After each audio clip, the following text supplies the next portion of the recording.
So these next two tracks are the most recent tracks we wrote, right? When do we work on this? Yep. Steady Eddie's January 28th of this year. Another Year's April 28th of this year. Yep. And those are the two latest tracks that we wrote.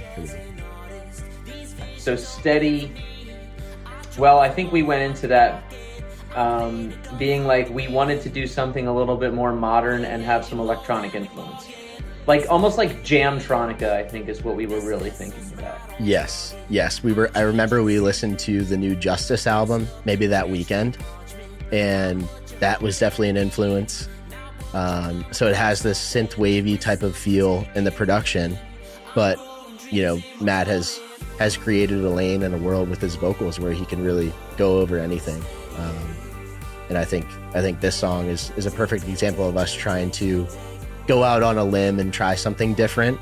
And I think it's resonated with people well so far. Well, I was happy to kind of tap back into a little bit of old hypothetical in the way I approach the vocal.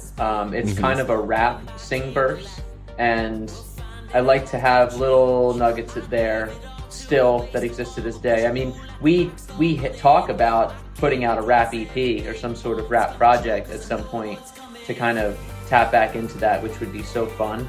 But a song really like fun. This, it really would be. A song like this, it reminds me of a rap song because it has a lot of words in the vocals and then not a whole lot going on in the chorus, which just lets you feel it. There's only a few. Steady Eddie, take, coming heavy, steady Eddie. So, and we don't do that often either. A lot of repetition because we are so dynamic, and I think it worked on this one. Great point. And I remember starting this track, we had actually done a photo shoot with Porter just in the area of my apartment. We wanted to get some shots at the top of this year, knowing that we were going to release an album, and so we needed some new pieces of content and just photos that represented the two of us and what we were aiming for this year. And so we did that photo shoot outside my apartment, and then we came inside. We still had a little bit of extra time, so we had Porter just literally film us starting the idea. I believe it was first called The Pocket because we created a nice pocket instrumentally. And Matt even sang the word pocket in the first verse. And that was an interesting and exciting challenge to be able to cook up live from scratch with a videographer in the room. And that's something that we definitely want to do more of in the future. And Matt, maybe you could talk a little bit more about the edit that you were doing as recently as yesterday for some of that footage. Just going back to the actual day of, when that was being made, we obviously wanted to do something that was going to make the album, but more of the intention was, hey, just capture us in the studio. And we were hinting at, even during the filming, we were like, oh man, it'd be really cool if this made it. And then of course it did, which is really cool. And it went through iterations. It wasn't, finished that day, but we actually finished it here. We wrote the chorus in Florida and we really kind of pieced it together there, I remember. But yeah, Porter captured gold that day, and we have never had anybody capture us in the studio together. It did feel very authentic. Well, I mean, it was because we wrote something original and it worked. And to watch it back as I've been doing, because I edited the music video that's coming out for it, which will be out in the next couple weeks.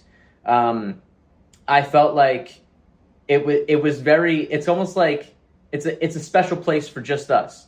And now to be able to show that to the world, I think it's great. I think it's a good piece of content that's going to live forever. And I hope we can continue to do it in my studio down here, in other studios that we go out and visit.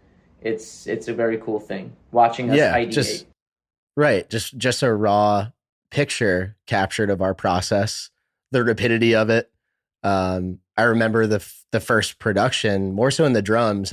We started with the guitar. The guitar stayed, but the first thing that we put down drum and bass wise was more hip hop leaning. And it would be really fun to actually listen back to like a clip of that original production and then see how we extrapolated on it and made it what it is in the final product. Yeah, no, I love that song just because it is a different sort of a song for us, and it works. Yeah. It just works. It's one I listen to a lot. Agreed. Some feedback from Steady Eddie. That is a traditional example of electropop with a strong influence of 90s music. Well said. Good sound from the beat. Everything sounds very professional. Love the dark vibe and influence. That definitely resonated. Connects emotionally with the listener well. All right. Another Year, which is the most recent song that we worked on, April 28th, 2024. Some feedback right off the bat. Production is spotless. Nice separation between all the instruments and vocals. Big anthemic number. Lovely indie rock song. Sometimes I get the impression the vocals are slightly too loud. That's fine. Intro gets you really interested on the song, which is a great point, and it builds up really nicely as well as keeping a great production quality overall. Great job. Awesome. Yeah, so, I mean, this is the most recent track by far that we wrote together in April. And this one came together super quick. We actually had wrapped the album at 10 songs, and we wrote this as we were finalizing things, which often happens. And I remember I was like, this is making it. And and then we pushed to get it done. It only took 2 sessions together to finalize. And I like it.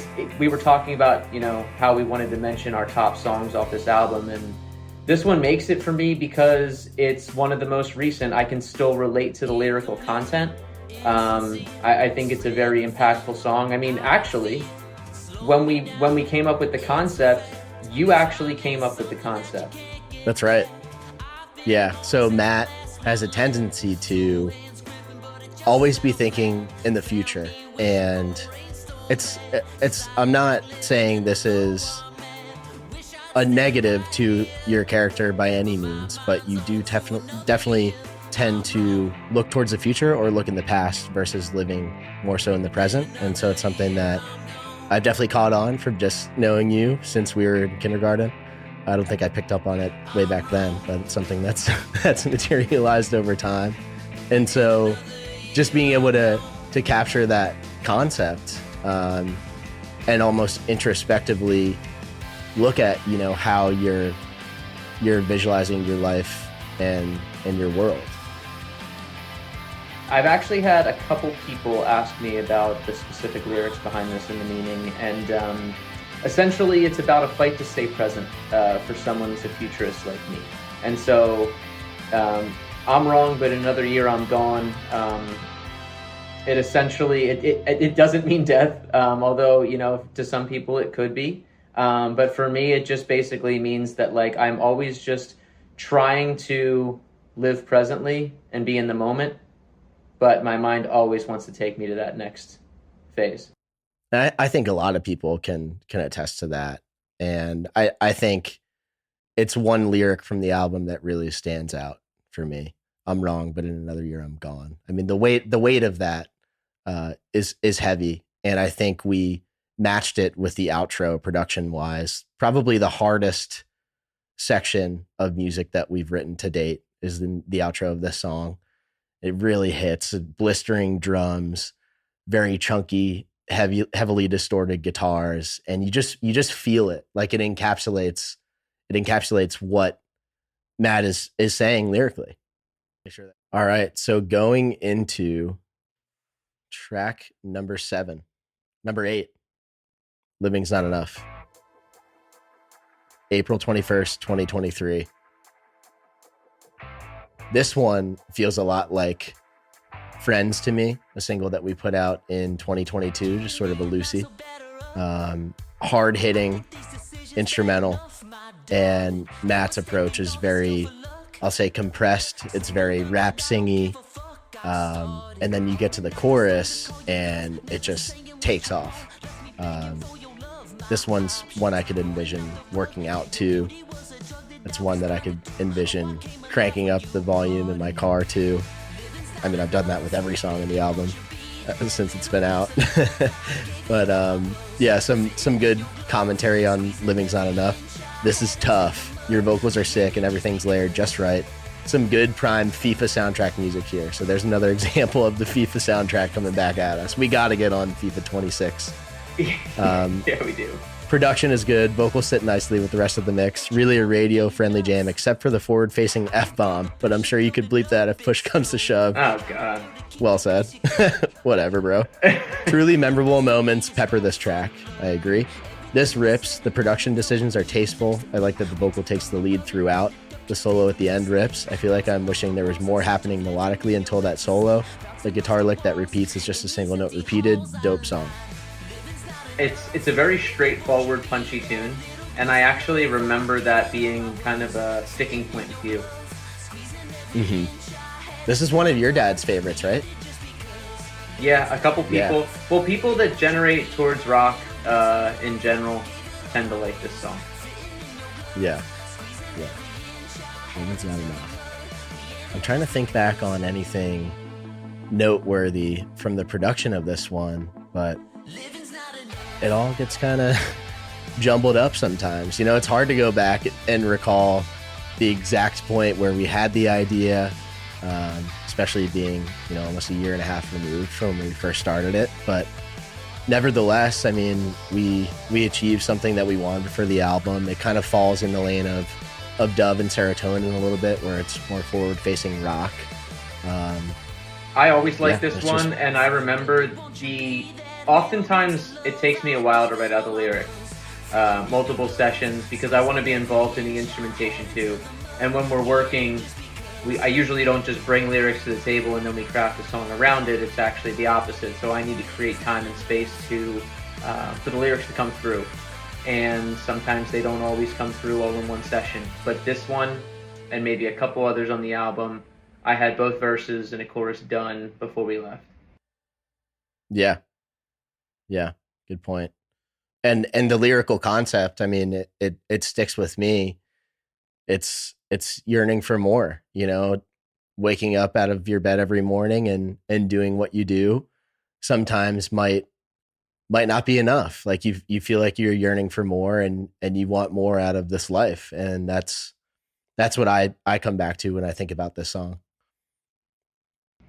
Yeah, I always liked it, and I think it sits in a good part of the album to where it's like, you know, that 3/4 of the way pickup. Yep, much needed, especially when we jump into the next track, track 9, Deep in Embers. This one dates back to August 12th, 2022. It's definitely a more somber track on the album. But this song, I think from its inception, is one that I knew would be one of my favorites for a long time. I think it strikes a chord with me emotionally, the way that we executed it, from the lyrics down to the production. It's dynamic, even though it's a lot of the same chord progression. We find a way to keep it interesting. This is another example of where I get goosebumps when that guitar solo starts. We added in some nice acoustics to just fill out the mix, which I thought was a really good decision. And this is one, Deep in Embers is one that we went back and forth on for almost 2 years. I mean, I remember the first rough mix that we had. There were some things that we loved, some things that we didn't. And it's just another example of us sticking to it, like knowing there was something worthwhile in there and not being really sure as to like where we should take it, but I think where we did ultimately take it just suited the idea perfectly, and it's one of my favorites to date. This is the saddest song on the album, the slowest song on the album, and then we come to a point where we have these solos, these ripping solos. I remember I took the last solo and then we needed one after the first chorus, and you took that one. So it's a good marriage of our two abilities across the board, which I really like. And I mean, the lyrical content, it just hits you, man, because it's slow and it's very specific and it's about lost love. It's a tough one, but it's powerful, and I'm very excited to play this one live. Yeah, I think the chorus explodes on this song. Like, it just feels so good. we don't ease into it. It's sort of a one beat from the verse, and then the transition just hits you right away. And the second chorus, we actually have an additional rhythm guitar in it to fill it out even further and make it feel as big as humanly possible. So that's something I remember specifically about some of the production decisions. In terms of some feedback on this one, I like the melancholy in its melody. It has a vibe of serenity, but at the same time, sentimental success. This is the song I mentioned earlier. So glad it came up on my feed. Awesome song. Vocalist performance is real smooth and emotive, and the production serves it well. Chorus is catchy and beautiful. Whole song is easy to listen to. 1 minute and 20 seconds in, has a well-placed guitar hook. This is the single I would push if I were you guys. Great work. It's a nice sentiment there. Song pulls me into its world, which is amazing. The song has a well-defined emotional trajectory. It has a retro vibe that I enjoyed. Good work from you guys. This one was catchy and moody. So some good feedback on that one. I remember rhythmically thinking about Future Islands as an influence for this song. You have that kind of plucky bass line that's carrying the rhythm in its own right, with some almost disco-esque drums, if you will. Yeah, it's a standout for sure. Does that make your top three, this one? Yep, that's in my top three. We're going to do our proper top threes after we go through each song, but this is definitely one for me. Okay, got it. All right, well, yeah, we'll jump to the next then. Moving on to Bird's Eye Groove, track 10. October 4th, 2022 is the date I have on this one. I remember being super hyped on this one with you. Me too, dude. This song was like, and it's so funny that it's the 10th track on the project, because I remember us both saying this was going to be the intro to the album. Like, this is everything that we wanted to encapsulate in one idea. And I think it really served its purpose in us thinking about a new project and a body of work and what that could entail. I completely agree. We had never written anything like it at the time. And I was so high on this song for a very long time. You know, as soon as you start stacking new songs and figuring out where it's going to be placed in the album, it's interesting because, yeah, we thought it was going to be in the top 5, top 6. And I think even sitting back now, a lot of listeners, they gravitate towards this song and the Steady Eddies because they have more electronic sort of vibe, and it blends like our sound with that. But I always loved this one. And yeah, I think what I enjoyed about it is it kind of reminded me of, you know, oh my God, I forget the name of our song. In another life. Yeah. How it has that woo in it, you know, that signifies something. So I do that in this one with the AO, and I mean, I don't often use things like that. I don't even know what they're referred to as, but whatever it is, kind of like a hook or like something different to pull you. But this one, it kind of like a catchphrase. Yeah. And then I was like, oh, we're not gonna call it Bird's Eye View. We're gonna call it the Bird's Eye Groove. Yes. Right. And so it was all just very much in that lane of like us trying to explore something new, and that allowed us to go on to this phase where we were like, all right, we're gonna do an album. And again, searching for the groove. I remember one thing interesting about this song is this is a song that started out with Matt and I not in the same room. This was an instrumental idea I put down by myself in Atlanta in my studio and sent it over to you. And we started to kind of piecemeal it together from there. So that's not often that one of those types of sessions will actually get as far as it did. That's true. I mean, I just don't love working that way. It's hard. It is, and you know, to sit on my own to write, it's a different sort of experience. But also, like, with me not being there in the inception of the instrumental, I'm not feeling your energy and what you were even really looking for. Usually, we got to be together, but this one worked. Yeah, and it's kind of a bluesy progression. There's definitely some hints of like Tame Impala in the bridge section, how we do like the synth bass swell, and we repeat that before everything drops in the outro. So that I remember being really high on that piece. And some feedback from this one, quite a catchy song, very clever arrangement, great spacey guitars. If left alone, would also be a great ambient track in its own right. So that's an interesting piece of feedback. Every sound has its place in the mix. Nice energy, solid production, and a cool voice. Cool song name. I like the Dream Machine also. I'm not sure if a Dream Machine is like a specific instrument that they're referring to, but Dream Machine is a pretty cool Band phrase name? in its own right. The Dream Machine. Yeah, smooth sound, really hip too. Singer's meter and note selection in the melodies really catchy and suits the music perfect. Great guitar work and textures. Excellent bass line too. Great all around. Good production and mix.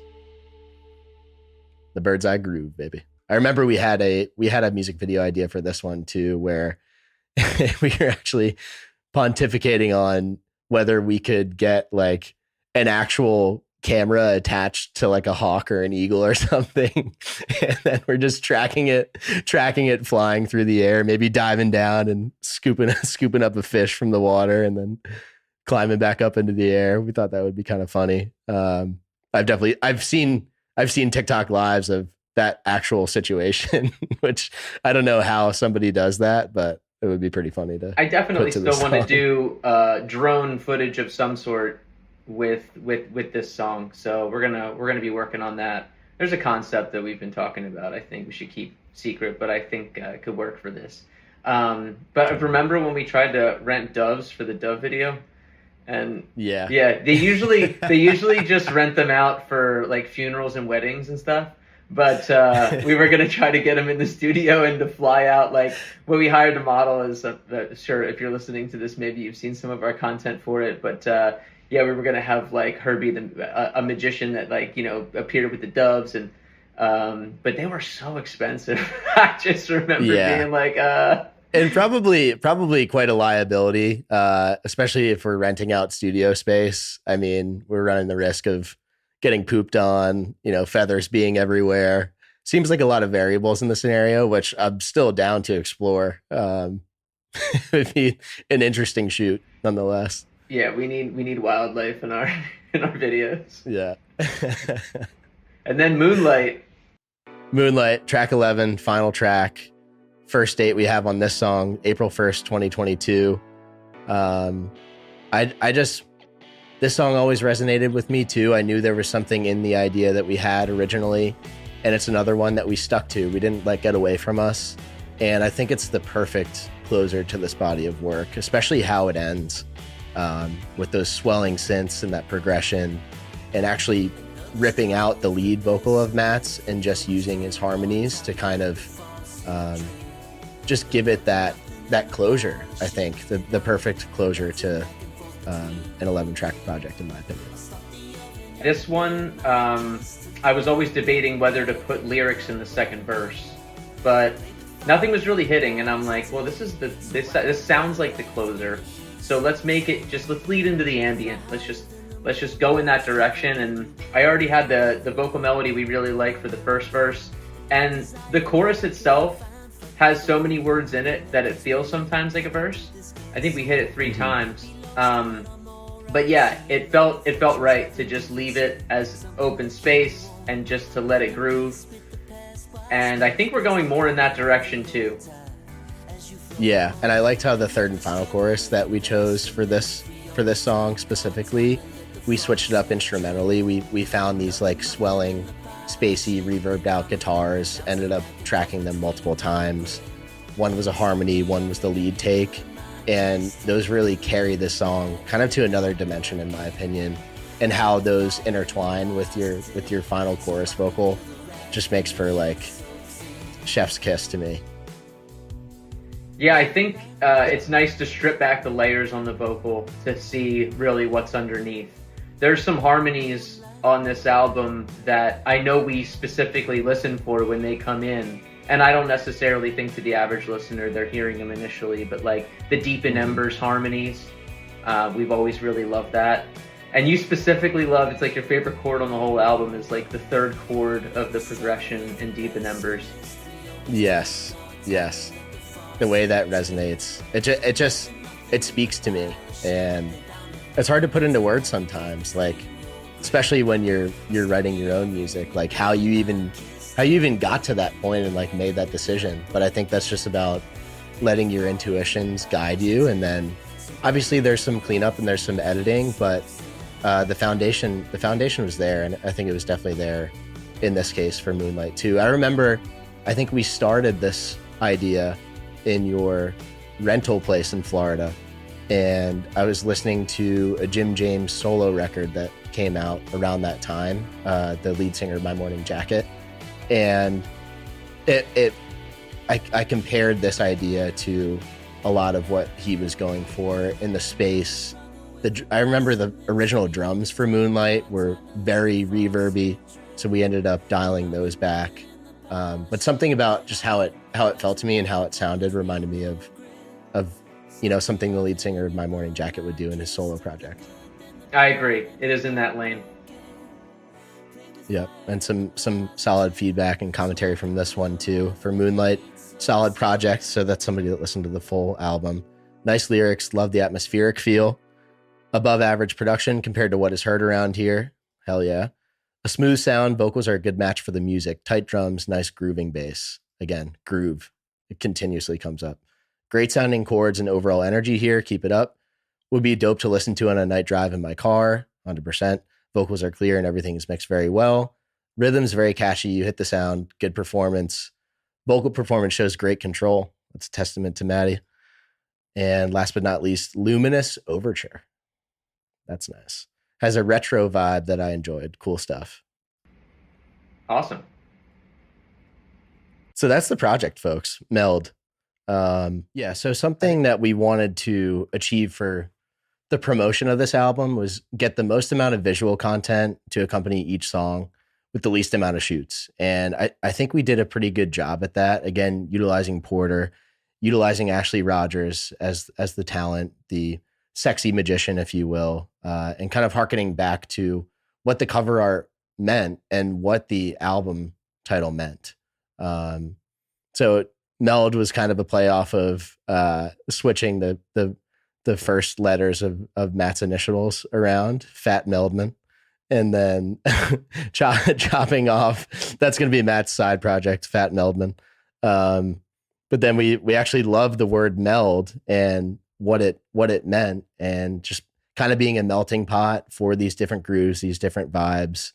And how do we visually capture that idea? So we went with a magician's hat, pulling out a respective symbol or icon for each of the songs or emoji, something along those lines, and then shooting these short form vertical pieces of content to tee up each song from the project.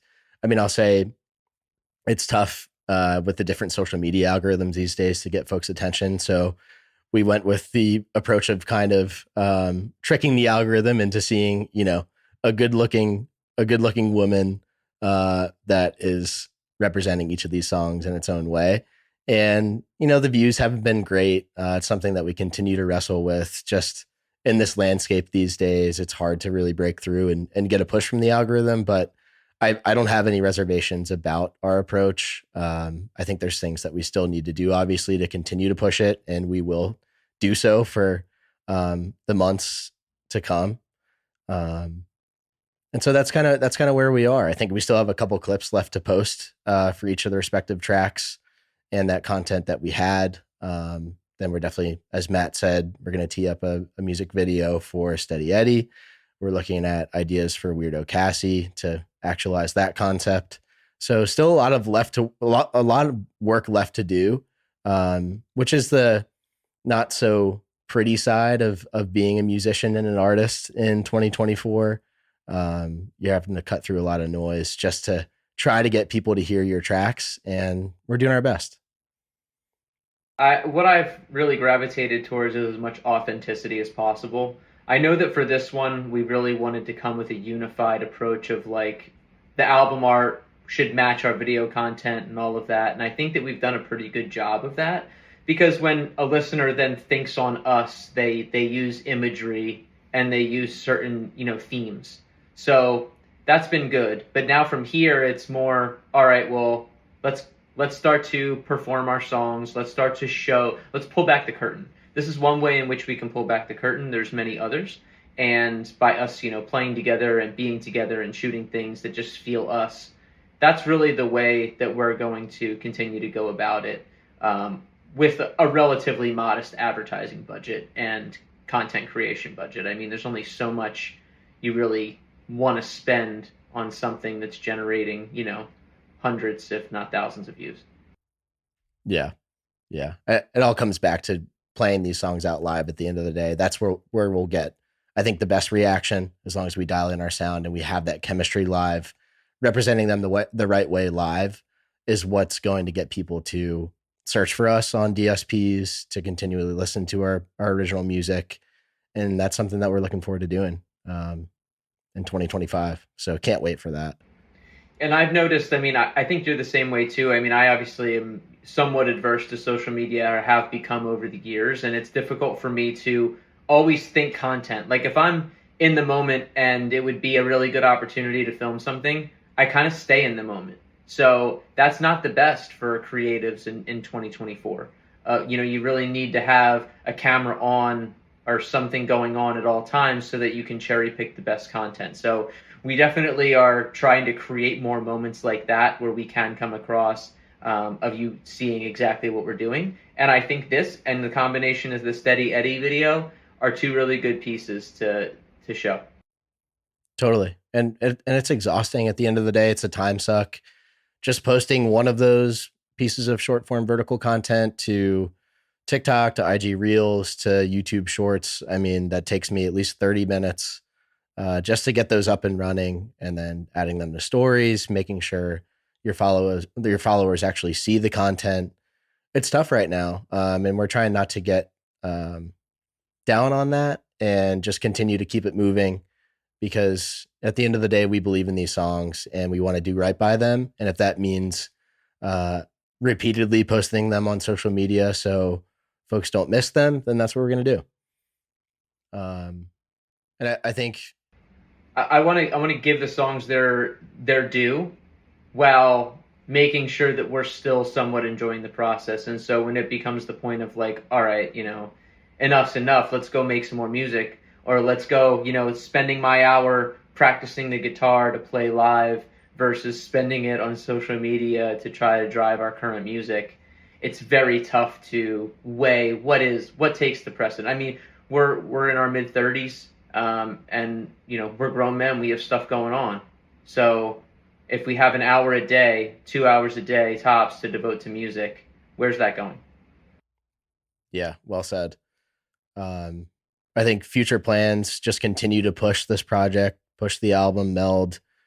We just got access to Spotify Discovery Mode, which we're pretty excited about. So for those who don't know, within our Spotify for Artists dashboard, basically what we've gained access to is a portal where it's essentially Spotify's algorithm pushing a handful of our selected songs from the album more than they typically would for a 30% commission. And if we're talking about a commission on, a fraction of a penny for each stream gained from the album, we could really care less about giving that commission away. So it'll be interesting to see how that kind of gets us more into the fold and into more listeners' ears, at least on the Spotify platform. We're definitely also looking at Shazams and radio plays now from Apple Music perspective. So those are some good metrics that we're going to continue to track. I've always been sort of a data nerd. I work in data in my 9-to-5 job. So it's something that I get excited about too, almost to a fault. Like, I'm constantly looking at the numbers, and that's something that I'm trying to get better at, but it's addicting these days. I mean, Spotify shows you your live stream count for every song for the first week that the project's out. And so I was just glued to my phone and to the Spotify for Artists app the week that we put it out. And ultimately, I'm really happy with how it's performed thus far. I just want to make sure that the non-singles from the project also, get a chance to at least get into listeners' ears, because it's an album. It's a body of work. We want to make sure that each song gets its just due. And I think there was a clip about Earl Sweatshirt talking about playlists recently that I watched on social media. And he was saying that he literally made his first playlist the other day. And he's been so against playlisting for years, because essentially it takes the place of the album and it reduces the album and the full body of works artistry, in a sense. With the playlist, you have a bunch of different songs from different artists, and it desensitizes you to really leaning into one artist and growing and understanding and repeatedly listening to a full body of work. I think it's a lost art these days, unfortunately, but it's something that you and I, you know, are still very, very keen on is the full listening experience from track one to the last track. And so um, that resonated with me, but we have to we have to conform to this day and age, whether it's in the future releasing more singles. I'm not really sure, but I'm just excited to creating more new and original ideas with you. And we're going to keep it moving.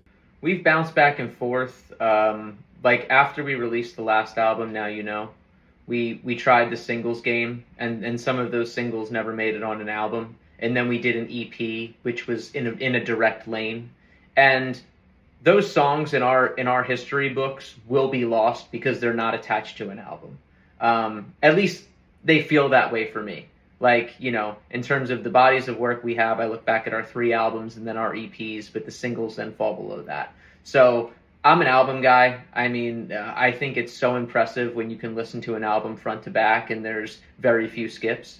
And so when we put out an album, we put it out with that intention. That's why it takes 2 years to build. I mean, yes, there's bands like King Gizzard that just steamroll an album every year. I think they're up to like 30 albums or something crazy, and they're one of the like best, a couple albums a year. Yeah, they're one of the best live bands out. But they're also what, a 7-piece, something like that. So it's different. But at the same time, there's artists that also take 4 or 5 years between albums because they have that luxury. So it just depends, and it happened at the right time for us to release this. I look at a band's trajectory as there's a sweet spot that bands have of where they're writing their best music. I truly believe that we've just begun that. I think that we have another few albums in us that are going to continue to increase that trajectory, and we're really hitting on something right now. And I was thinking about just comparing this album, this body of work, to our last album, Now You Know, from 2020. And one thing that I wanted to touch on, which a lot of folks probably won't know off of a listen, is the usage of drum loops and drum libraries. I think that was something that we leaned heavily into with this collection of 11 songs, where, you know, comparatively to the last album, it was all one shots, meaning your kick drum, you assign that to a specific key on your keyboard, your MIDI controller, and you play that kick drum, and then you sequence that way. I think we really leaned into more drum libraries this time around. As it's clear that, you know, neither of us are actual drummers by virtue of our first instruments. I mean, we're both guitarists, and so leaning into some of those already pre-created grooves and using them as a starting point, and then being able to fill in with one shots, different cymbals, different toms, maybe some ghost notes on a snare drum to make them our own, I thought was a really good way to get a solid rhythmic foundation. So that was interesting to explore. I think in the future, you know, we tabulate more actual drum tracks from scratch and we work with a live drummer. I think that'll give a different feel, a live energy to our songs.